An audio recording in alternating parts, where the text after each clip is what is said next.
Welcome to HOMEGROWN Presents. In this episode, we'll share stories of how South Dakota's agricultural communities are improving their operations by taking care of their soil.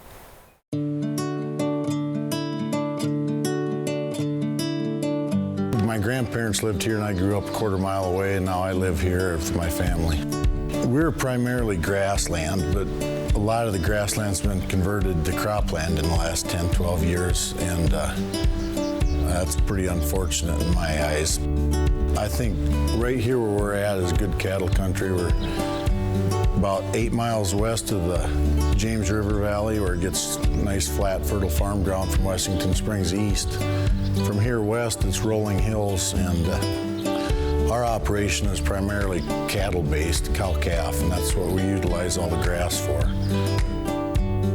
When I started farming with my dad 20 years ago, we farmed at least twice the number of tillable acres that we're doing now. So we've converted half our operation back into grass in the last 20 years. So sometimes we miss the big cycles in the crop prices, you know. I mean, we were planting grass when other guys were breaking grass, and they cashed in on $7 corn. But you got to kind of have a long-term view of this when you do it. You can't just expect immediate returns right away.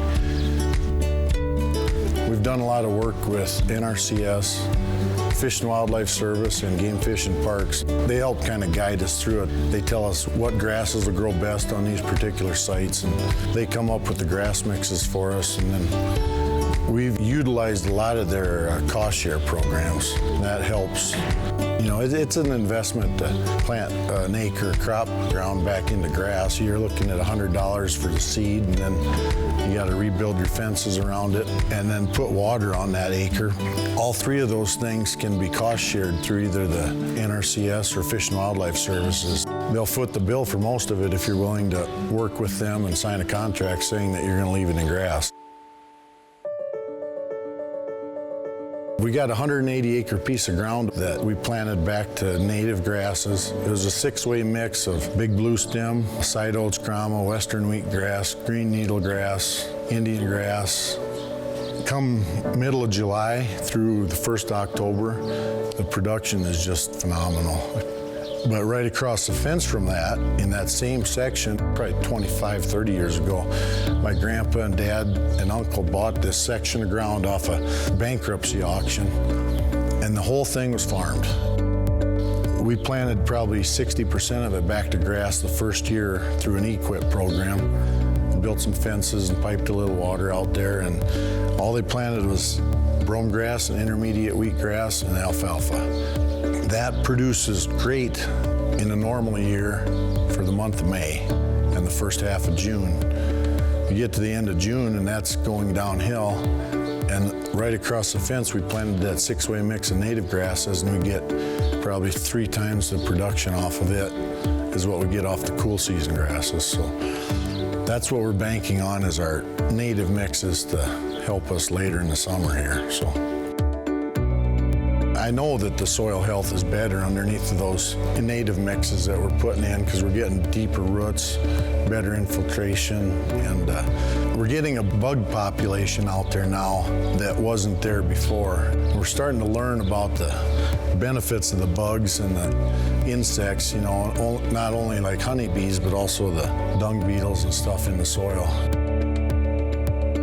Long term, my kids talk about farming.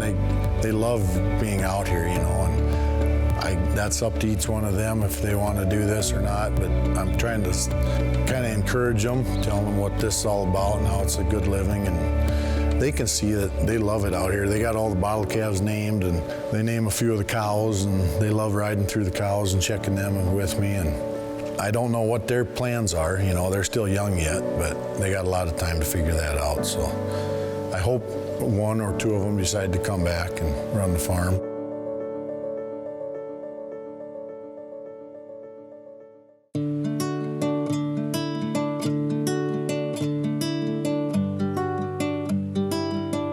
I'm Trevor Zanto. My wife and I live here in north central South Dakota. We are primarily a cattle operation. We're a pretty low rainfall area. That's generally our biggest concern when it comes to our operation here. We're in some pretty tough ground here as far as our soils, not highly productive ground. Kind of what led us more to doing more cover crops. We find it to be a little better for us, I guess, as far as workload and profitability as well. A few years back, my dad decided it was time for him to retire. This operation has always had two, full-time people here, so we needed to make some changes and didn't like what we were currently doing. We were currently a cattle operation and corn on corn on our tillable ground. It was a tremendous amount of work. The profitability just really wasn't there. Some years were better than others, obviously, but long term it wasn't where we wanted to be. You could see our soils were getting worse. We had a lot more salty areas, and we were making no progress on that. Talking with our NRCS agents and going to several other meetings that were held in the area, we kind of seen the cover crop deal maybe was good for us. It also helped our workload issues. We no longer spent all summer putting up feed to spend all winter feeding that feed.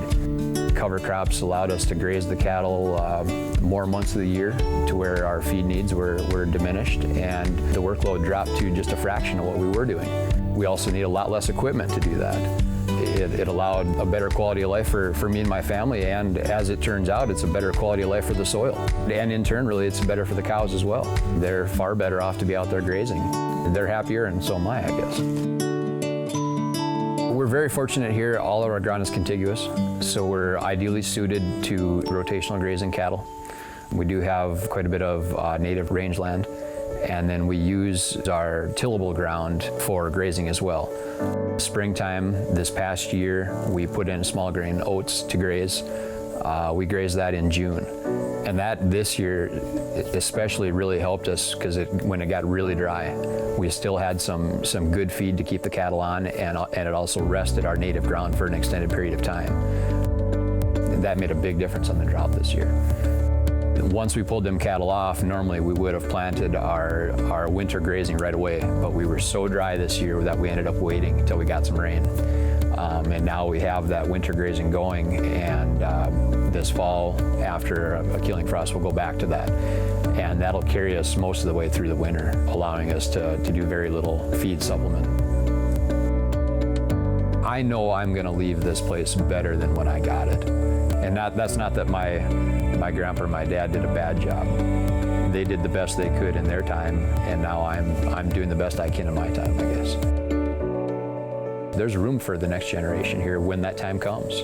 So that's another thing that I'm pretty proud of.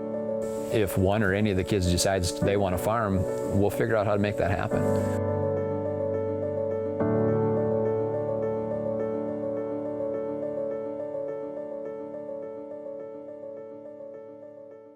After the break, we'll see what members of the South Dakota Stock Growers Association are doing in regards to soil health and grazing management.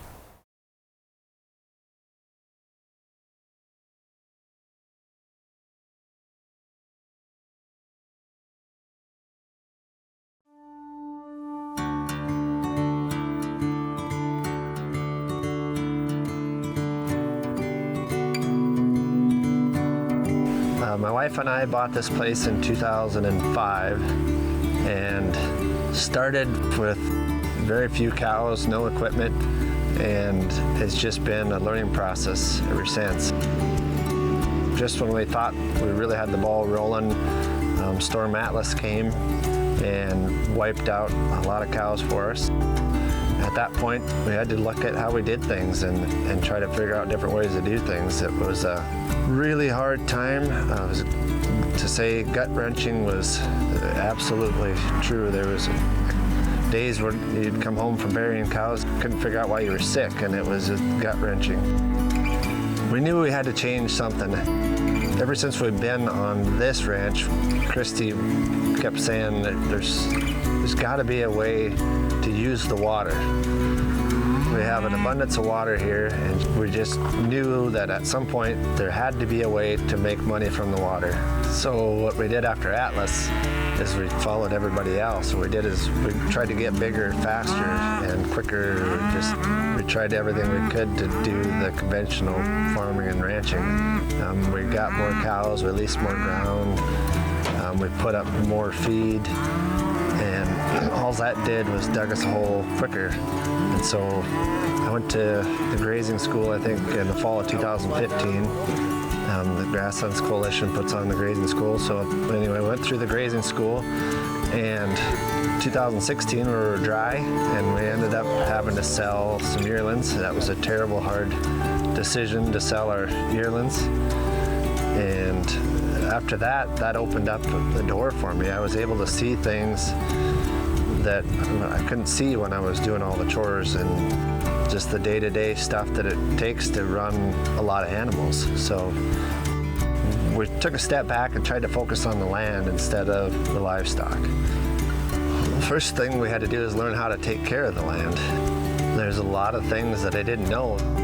Since we sold a lot of cows and the yearlings, we had time to do more.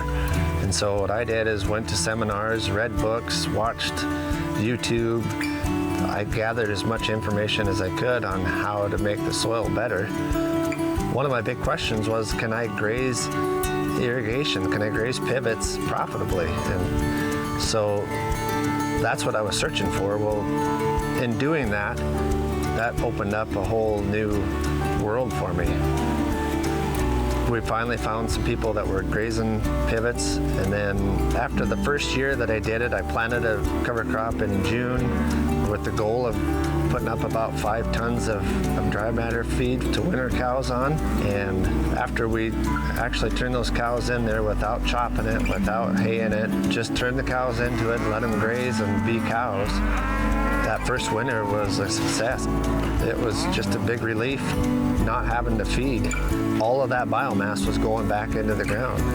And so we took nothing off of those fields, just a little bit of beef. Everything else went back into the soil.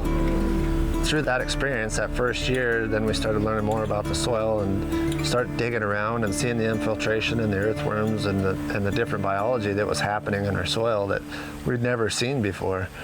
Then I was hooked. I figured if I could take care of the soil, the rest would take care of itself. You know, the grasses are going to be better, the crops are going to be better. I didn't realize the effect it would have on my family and me as far as the stress level has just went away. It's been a life changer for us. So our goal was to get to 600 cows, and we really didn't know why we had that goal. We just thought we needed 600 cows. What we should have been looking at was a gross margin per cow or per unit, and we weren't looking at that. We just figured if we had more, we would do better. So that first year when we made the decision to sell those yearlings, we decided to graze some winter triticale. And normally I plant that and I'll hay it and then I'll plant alfalfa back into that, and that's my crop rotation. But we decided to turn those yearlings onto the winter triticale, try to extend our grazing season a little bit longer. We were hoping that it'd start raining and we wouldn't have to sell. So we started there. We ended up still having to sell the yearlings, but we took the triticale out with the livestock. So we terminated the triticale with the herd impact or with hooves, and then we no-till planted a warm season cover crop right into that with the intent to graze that through the winter.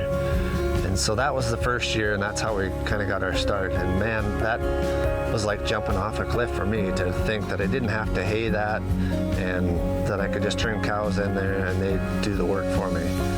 That was a hard one to get over.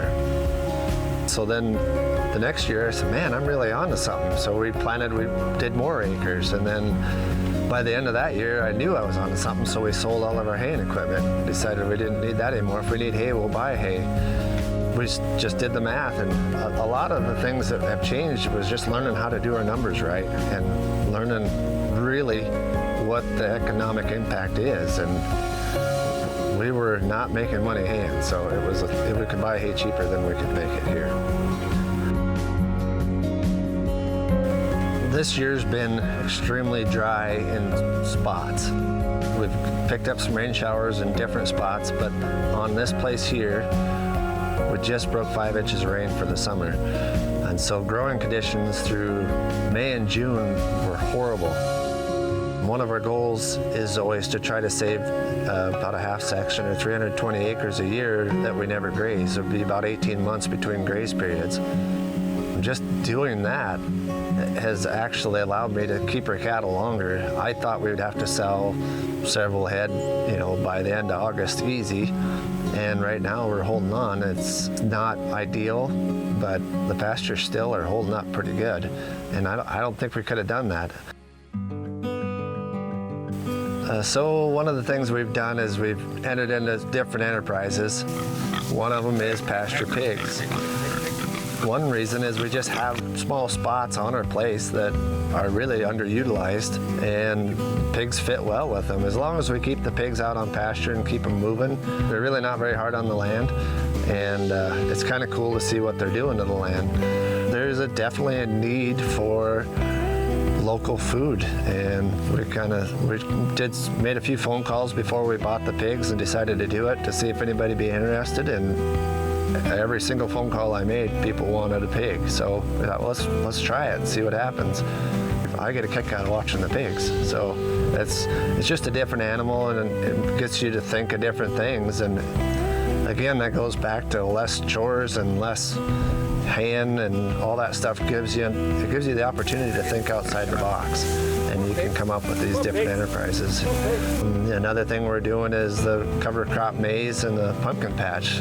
We're 12 miles east of Rapid City, and we feel like there's not really anybody else doing it in our area. And what our goal was in that was to showcase soil health and have kids come out and have to go look for a turnip or a radish or kale or collards inside the cover crop maize, and then bring them out and we'll talk about why we planted that and how the cow utilizes that. And then another goal is to sell, grass finished beef through that. When people come, we, show them livestock and try to market some beef through that.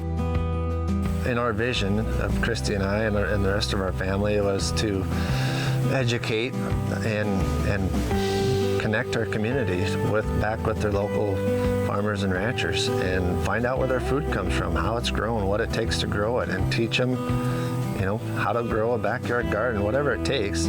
But healthy food and healthy land is just incredibly important to us. Every rancher wants to turn his place over to a family member, I think. And a lot of us have a tendency to just automatically assume that that's going to happen without even looking at their kids to see if they want to come back.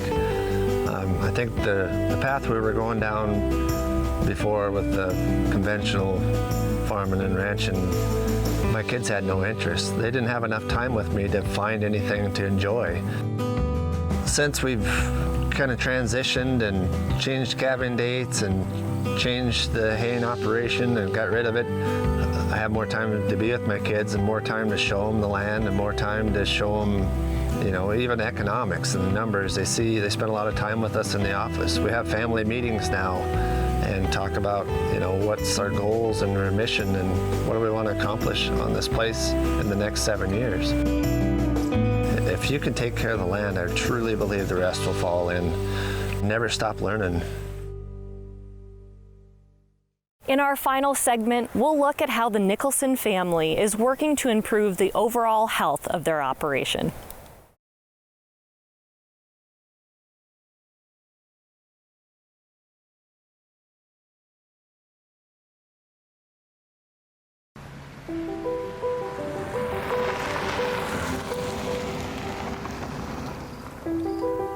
My name is Don Nicholson. Along with my wife Trista and 3 boys, Aiden, Gavin, and Ian, we farm and ranch in Frederick, South Dakota. And one of the things we're trying to do is incorporate our livestock more into our crop ground. Where we live in Frederick here, the climate and the rainfall is very east and west. You cross 281, it just starts drying up more.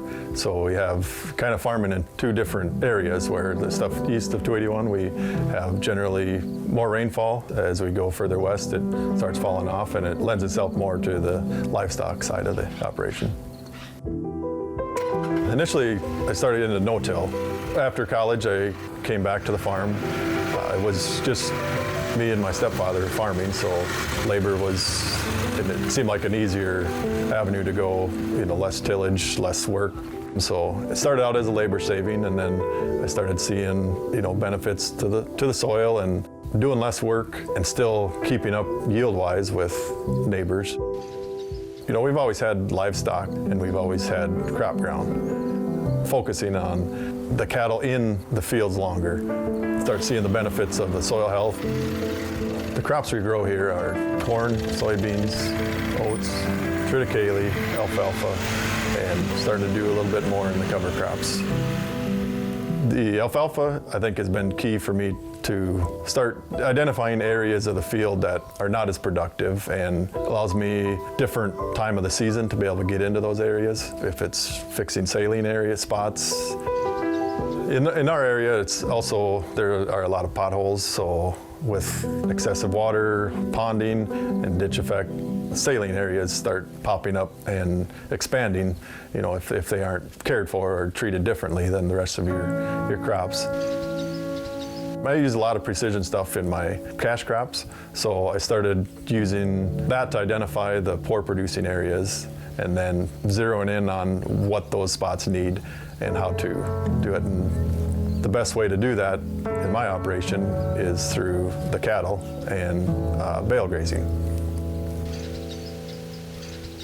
Some of the effects that I've seen in the areas of where I have been bale grazing, after doing it the first year, you get the cover, which I believe the cover helps eliminate some of that evaporation. It keeps the soil moisture rather than drying out and bringing all those salts to the top and then wicking moisture from other areas and pulling up more salts.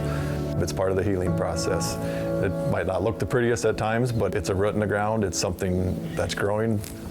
Also on our pastures, I have been rotational grazing for quite some time. Golfers say play the course, don't let the course play you. You gotta look at how the ground is and what kind of grasses are there and what you can do with it.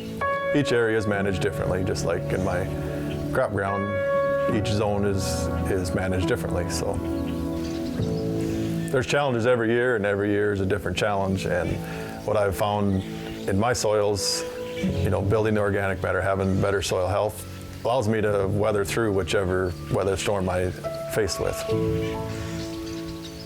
I wasn't born into farming, but from a very early age, since I was probably 9, 10 years old, I was been exposed to farming, and then got a great opportunity and a lot of freedom to try different things. My stepfather gave me a lot of freedom that way, and that's helped me going forward. I remember him always telling me, do what you think's best, and that's what I hope to pass along to my sons. Whatever they're doing is do what they think's best.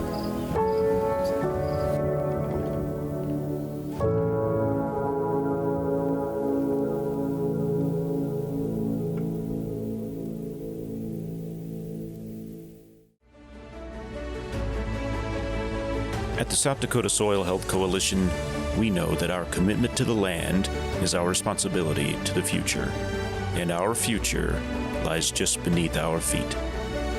We are a group of dedicated farmers and ranchers on a mission to increase sustainable ag production through improved soil health. If you're ready to begin your soil health journey, visit sdsoilhealthcoalition.org.